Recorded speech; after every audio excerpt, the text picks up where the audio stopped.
പടിഞ്ഞാറങ്ങാടി ഇനി വിലക്കുറവിന്റെ വലിയ അങ്ങാടി Almiya hypermarket and electronics Padinjarangadi.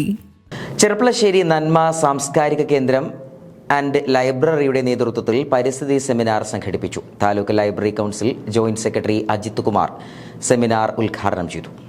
Cherpulassery Nanma സാംസ്കാരിക കേന്ദ്രത്തിൽ വെച്ചാണ് നന്മ സാംസ്കാരിക കേന്ദ്രം ആൻഡ് ലൈബ്രറിയുടെ നേതൃത്വത്തിൽ പരിസ്ഥിതി സെമിനാർ സംഘടിപ്പിച്ചത്. Taluk library council joint secretary Ajith Kumar seminar ഉദ്ഘാടനം ചെയ്തു. പരിപാടിയിൽ വെച്ച് IFSC ദേശീയ പുരസ്കാര ജേതാവ് രാജേഷ് അടക്കാപുത്തൂരിനെ അനുമോദിച്ചു.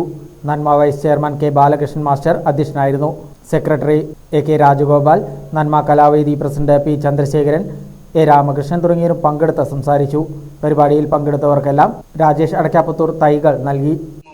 അവർക്ക് കുളിക്കാനും ആനകൾക്കൊക്കെ കുളിക്കാൻ ഒരുപാട് വെള്ളം വേണം, നീർച്ചാലുകളും എല്ലാം ഉണ്ടായിരുന്നു അവിടെ. പക്ഷെ അതിന്ന് നശിപ്പിച്ചു. അതിന് കാരണക്കാരൻ നമ്മൾ തന്നെയാണ്. ഈ സമ്പന്നമായ വേദിയിൽ ഞാൻ പറയുന്നത് ശരിയാണോ എന്ന് എനിക്കറിയില്ല. എൻ്റെ ഭാഷകളിൽ എന്തെങ്കിലും അരുതായ്മ ഉണ്ടെങ്കിൽ ക്ഷമിക്കണം. പന്നികൾ, 4 കാലുള്ള പന്നികൾ നമ്മുടെ നാട്ടിലേക്ക് ഇറങ്ങി. അതിന് പ്രധാന കാരണം 2 കാലുള്ള പന്നികൾ നാട്ടിലേക്ക് കയറി എന്നുള്ളതാണ്. എനിക്കൊരിക്കലും മടിയില്ല അത് പറയാൻ. 2 കാലുള്ള പന്നികൾ നാട്ടിലേക്ക് കയറി,